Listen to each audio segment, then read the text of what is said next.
The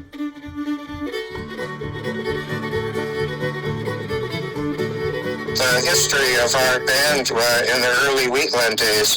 We were a group of students at CMU and another group of students that I frankly met playing music out in around outdoors on campus when a lot of us back there in 1974 used to do that kind of thing. And I met Jim Gillespie, a grad student there, and Bert Woolley, Ken Leffingwell, Jim D. Loretto was another grad student at that time, and Sue Wood. We were all at CMU at the time and met and started just singing and playing music outdoors and found that we had common things in mind. And one day Jim said, hey, we should all just get together and practice a little bit. I work and manage the Mount Pleasant Food Co-op with a few other people, and maybe we could do a benefit thing if we formed a band and we could start making money for nonprofit organizations around the campus and around the town.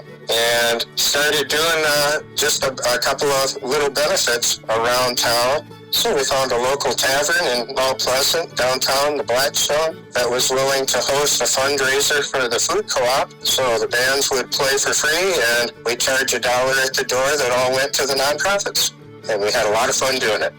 Most of those bands at that time were kind of rock and roll bands and that kind of thing, and we really wanted to do something different. And we were all acoustic instrument performers, so I played guitar and banjo. And Jim Gillespie was a guitar player, but also he had a mandolin, so we used the mandolin in the band with that. And Bert played a guitar. Ken Leffingwell played an electric guitar to give us a nice country lead kind of sound. And Sue Wood played a real good piano. And Jimmy D. Loretto on stand-up bass. So we always had fun doing our string band music. And that's what we called it, the Michigan Fast Movers. We were a string band. And we were really trying to do a synthesis of the new and the old. I got a real spark when I heard some of the very early nitty-gritty dirt band music. That really was an attempt to merge the old and the new. So we were kind of the precursors of what we all evolved with the Wheatland organization, which is now known as such a national event and national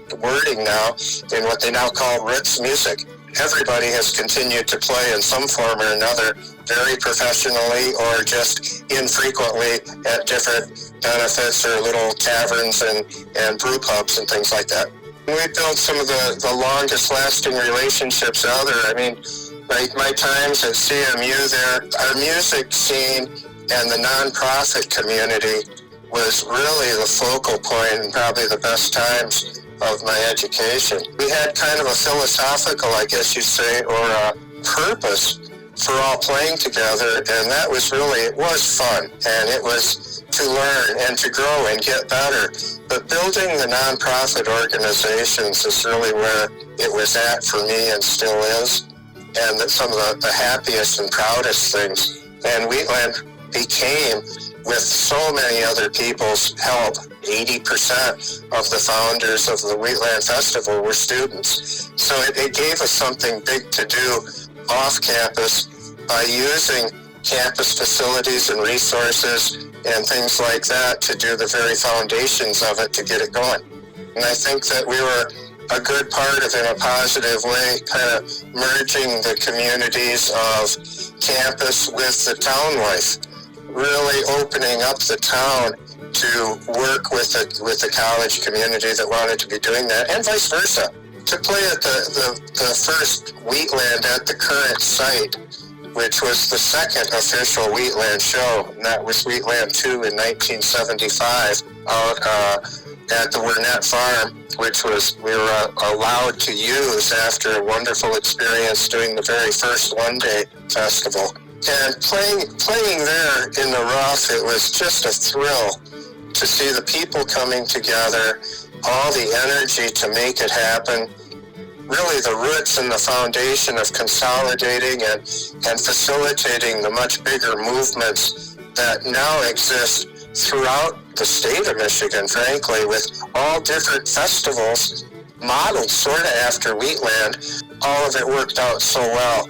And that's just got to be due to the hundreds and hundreds of consistent volunteers that donate their love and their effort and their time in a very cooperative manner to pull all this off. And I think that's why it has become such a success and a big thing in so many people's lives. It's beautiful that the organizations, and we've spread that awareness to so many thousands of people. I think it's had to make a huge benefit all around.